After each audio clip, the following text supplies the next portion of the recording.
بسم اللہ الرحمن الرحیم۔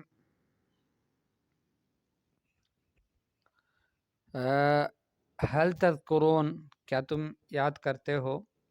اس عنوان سے مراجعہ دہرائی شروع ہے۔ کل بھی کچھ چیزیں ہم نے پڑھ لی تھی، آج بھی پڑھتے ہیں۔ اب آج کے سبق سے متعلق نصوص و فہم المسموع ہے، جو آدمی سنتا ہے اور اس سے سمجھتا ہے، تو اس کے متعلق کچھ نصیں ہم نے پہلے پڑھ لی تھی، اسی میں یہ کلمات آئے تھے، تو ان کلمات کو یہاں پر پھر دہرایا جا رہا ہے۔ ٹھیک ہے، الوحدہ معنی یونٹ، پہلا یونٹ ہے اور دوسرا سبق ہے۔ اس میں تدریب نمبر 3 میں جو کلمات آئے تھے وہ تھے ابنن بیٹا، اہلاً و سہلاً خوش آمدید، والدن والد، سنواتن سالیں یعنی سال، کئی سال، زمیل ساتھی، من کون، عمر عمرن عمرن کا معنی عمر یعنی عمر، اور معلم استاد۔ پھر اس کے بعد تدریب نمبر 4 میں والد، اہلاً و سہلاً، زمیل، من، ابن، عمر، سنوات، معلم، یہ چیزیں بھی آئی تھی۔ یہ سارے وہاں پر ہم نے پہلے پڑھ لیے ہیں۔ ٹھیک ہے، تدریب نمبر 4 میں دیکھ لیں، یہاں پر ہیں ہاذا والدی، یہ میرے والد ہیں، ہاذا زمیلی، عفواً انا معلم، میں استاد ہوں، ہاذا زمیلی، یہ میرے دوست ہے، اہلاً و سہلاً خوش آمدید، ہاذا ابنی، یہ میرے بیٹے ہیں، کم عمر کا یا محمد، عمر آپ کی کتنی ہے محمد، عمری 30 سنواتن، میری عمر 9 سال ہے۔ ٹھیک ہے، اور السابع 7واں، التاسع 9واں، سمین موٹا، العاشر 10واں، السادس چھٹا، الرابع چوتھا۔ ٹھیک ہے، یہ گویا کہ آپ کو وہ جو تدریبات جہاں جہاں ہم نے پڑھے تھے اس کو صحیح حل کر کے بھی دے رہے ہیں ساتھ میں، اور ساتھ میں آپ کی دہرائی بھی ہو جائے گی۔ تو چلو، ہم نے تو تدریبات پہلے سے حل ہی نہیں کیے، اس وجہ سے میں یہاں پر صرف اس کا ترجمہ آپ کو یعنی آپ کے سامنے کرتا ہوں، تاکہ کم از کم عربی کے لحاظ سے ہمیں فائدہ ہو۔ الاول پہلا، الثانی دوسرا، الثالث تیسرا، الرابع چوتھا، الخامس پانچواں، السادس چھٹا، السابع ساتواں، الثامن آٹھواں۔ الاول، الثانی، الثالث، الرابع، الخامس، السادس، السابع، الثامن، التاسع، العاشر، عاشر کا معنی ہے 10واں، مریض بیمار، الاخیر آخری، نحیف کمزور یعنی پتلا، اور سمین موٹا۔ اس کے بعد ہے ھذا الاول، یہ پہلا ہے یعنی پہلا نمبر کا ہے، ھذا الثانی، یہ دوسرا ہے، ھذا الثالث، یہ تیسرا ہے، ھذا الخامس، ھذا الرابع، یہ چوتھا ہے، ھذا الخامس، یہ پانچواں ہے، ھذا التاسع، اس طرح سے۔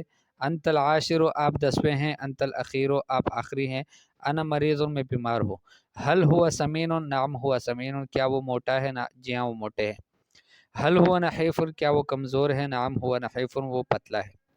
نصوص فہم المسموع، اسی سبق سے متعلق تدریب ہے یہاں پر، السابع، التاسع، لن اور اختن، العاشرہ مبارک، یہ سارے کلمات ہم نے پڑھ لیے تھے۔ ٹھیک ہے، یہ اسکتی کا معنی ہے خاموش ہو جائے، اور کوئی اس میں کلمہ نیا نہیں ہے۔ ٹھیک ہے، زمیلتن دوست یعنی مونث، والدتن والدہ، 40 40، ہادی یہ، ابنتن بیٹی، عام سال، والدتن، اور اس طرح سے یہ سارے ہیں، والدہ زمیلہ، اور پھر ہادی والدتی، یہ میری والدہ ہے، ہادی زمیلتی، یہ میری دوست ہے، عمری 40 عامن، میری عمر 40 سال ہے، ہادی ابنتی، یہ میری بیٹی ہے، اس کو تی خاموش ہو جائے، ہادی زمیلتی، یہ میری دوست ہے، من الثالث، تیسرا کون ہے، ہاد ابنی، یہ میرا بیٹا ہے۔ اور یہ بھی نصوص فہم المسموع، یہ بھی اسی طرح سے ہے۔ بیتن کا معنی ہے گھر، آصفن کا معنی مجھے افسوس ہے، یصلی، وہ نماز پڑھتے ہیں، خالن، خال ماموں کو کہتے ہیں، فی حرف جر ہے، میں کے لیے آتا ہے، اور یومن، یہ دن کو کہتے ہیں، خالن یصلی، اور آصفن فی بیتین، شفاک اللہ، اللہ آپ کو شفا دے، عم چچا کو کہتے ہیں، جد جو ہے یہ مشترک لفظ ہے، کلمہ ہے، دادا اور نانا دونوں کو کہتے ہیں، عام طور پر اس سے دادا ہی مراد لیا جاتا ہے، اخون بھائی کو کہتے ہیں، صدیقن دوست کو کہتے ہیں، یذهب وہ جاتا ہے، یومن ایک دن، ٹھیک ہے کسی بھی دن کو، یصلی وہ نماز پڑھتے ہیں، فی بیت خال آصف شفاق اللہ وہی پرانے والے، ہذا جدی یہ میرا دادا ہے، ہذا اخی یہ میرا بھائی ہے، ہذا عمی یہ میرا چچا ہے، ہذا خالی یہ میرا ماموں ہے، ہذا صدیقی یہ میرا دوست ہے۔ این صلیت الظہر، آپ نے ظہر کی نماز کہاں پڑھی؟ انا فی البیت، میں گھر میں ہوں، ذهبت الى المدرسہ، میں مدرسے گیا، کتبت اليوم، آج میں نے لکھا۔ قصیر کا معنی چھوٹا، بعید کا معنی دور، اور حذاء کا معنی جوتا۔ قریبن کا معنی قریب، صحیحن کا معنی صحیح، اور یعطی کا معنی دیتا ہے، طویل لمبا، متا کا معنی ہے کب، بعید دور، وہی پھر آ گئے۔ اچھا اس میں کون سا لفظ نیا آیا؟ صحیحن، یعطی، قصیر، قریب، متا، وہی والے ہیں۔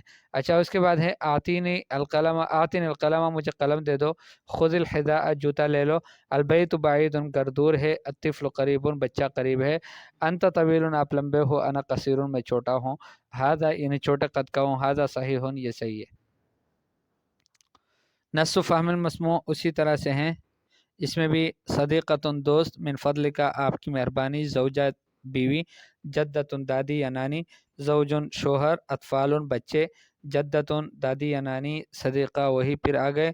اچھا ہذہ جدتی، یہ میری دادی ہے، ہذا زوجی، یہ میرا شوہر ہے، ہذہ زوجتی، یہ میری بیوی ہے، ہذہ صدیقتی، یہ میری دوست ہے۔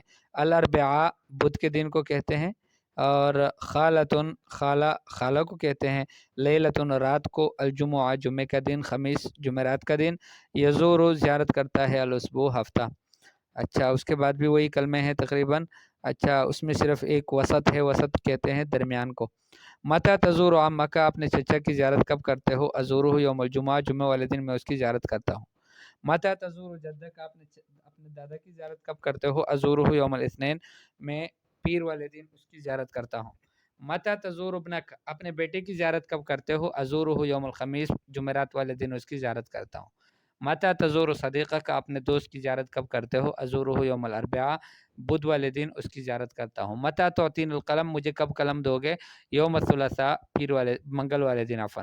متی تعطین الکتاب، کتاب مجھے کب دو گے؟ یوم الاحد، اتوار والے دن۔ متی تاخذ الحذاء، جوتا کب لوگے آپ؟ یوم السبت، ہفتے والے دن۔ این خالتک، آپ کی خالہ کہاں ہے؟ پھر اس کے بعد یہ شین اور سا اور سین، یہ حروف ہے جس کی تصحیح کرنی تھی۔ ماشاء اللہ۔ السلام علیکم یا صدیقی، این انت اليوم، آپ آج کہاں ہوں؟ مؤنث کے لیے کہیں گے زوجی فی السیارہ، میرے شوہر گاڑی میں ہیں، قصیر چھوٹے قد والے کو، یذهب جاتا ہے، یوتی دیتا ہے، طویل لمبا، یہ سارا آپ نے پڑھ لیا تھا۔ ھذا الکتاب جزء من سلسلۃ العربیۃ بین یدی اولادنا، یہ جو کتاب ہم نے پڑھ لی یہ جز ہے اس سلسلے کا کہ جس کا نام ہے العربیۃ بین یدی اولادنا، والتی تحتوی علی، اور وہ مشتمل ہے ان کتابوں پر۔ العربیۃ بین یدی اولادنا، پھر دوسرا ہے العربیۃ بین یدی اولادنا، تیسرا بھی اسی نام کا ہے، چوتھا بھی ہے، پانچواں بھی ہے، چھٹا بھی ہے، یہ ٹوٹل 12 کتابیں ہیں۔ ٹھیک ہو گیا، 12 کتابیں ہیں انشاءاللہ۔ پھر ہیں کتب المعلم، معلم کی کتابیں بھی ہیں، اس میں کچھ حروف العربیت بین یدی اولادنا، ہمارے بچوں کے سامنے حروف العربیہ وہ بھی ہے۔ العربیت بین یدی اولادنا، یہ پوری اس کی تفصیل آخر میں لکھی ہے۔ اللہ کے فضل و کرم سے یہ کتاب بھی ہماری ختم ہو گئی۔